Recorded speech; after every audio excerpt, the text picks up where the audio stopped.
தாமரை இதழ்களில் நின்ற கோலத்தில் காட்சியளிக்கக்கூடிய பாலராமர், 5 வயது பாலகனாக காட்சியளிக்கக்கூடிய பாலராமருடைய கம்பீர திருவுருவ மேனியை நாம் பார்க்கின்றோம்.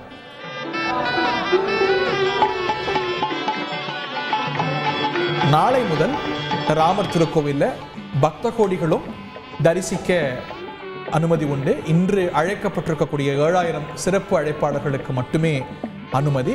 பிரதமர் நரேந்திர மோடி ராமருக்கு பூஜை செய்யக்கூடிய காட்சிகள் இவை.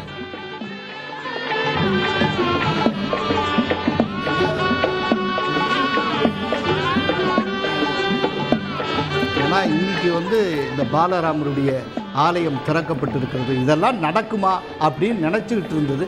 ஒரு இம்பாசிபிளாக இருந்து இன்னைக்கு பாசிபிளாக இருக்குது. இந்த டயத்தில் நான் நினைவு கூற வேண்டியது ஒரே ஒருவர்.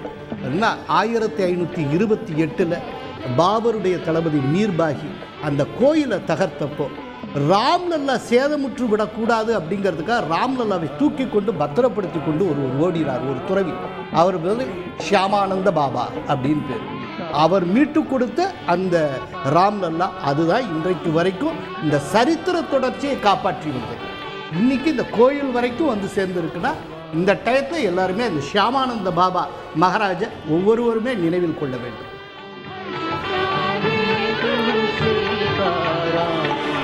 ரகுபதி ராகவ ராஜாராம் பாடப்படுகிறது. அதுல சுந்தர விக்கிரக மேகஷ்யாம், அதாவது கருமேகம் போல காட்சியளிக்கக்கூடிய ராமர் என்று சொல்லப்படுவது உண்டு.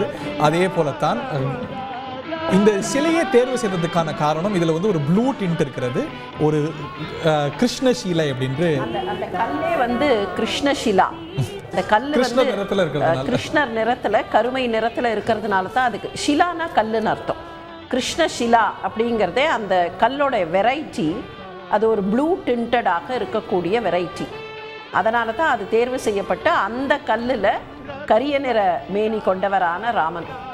சீதை ராமனை முதலாக பார்த்தபோது, அப்போ ராமன்னு தெரியாது, ராமன் அப்படி கீழே நடந்து போகும்போது மேலே உப்பரிகையில் நின்று சீதை பார்த்தாளாம், மிதிலையில். அப்படி பார்க்கும்போது சீதை நினைத்தாளாம், இது என்ன ஒரு முழு நீலக்கல் நடந்து போகிறதா, ஒரு 5.5 அடி உயரத்தில் ஒரு இந்திர நீலக்கல் அப்படிம்பார்களே, அந்த நீலக்கல் இப்படி ஒரு 5.5 அடி உயரத்தில் நடந்து போகிறதான்னு சீத்தை நினைத்த மாதிரி இன்றைக்கு அதே போல ஒரு 4.5 அடி உயரத்தில் அதே மாதிரியான கல்லில் ராமர் அங்கே பாலராமராக நின்று கொண்டிருக்கிறார். செய்திகளை உடனுக்குடன் தெரிந்து கொள்ள உடனே சப்ஸ்கிரைப் பண்ணுங்க.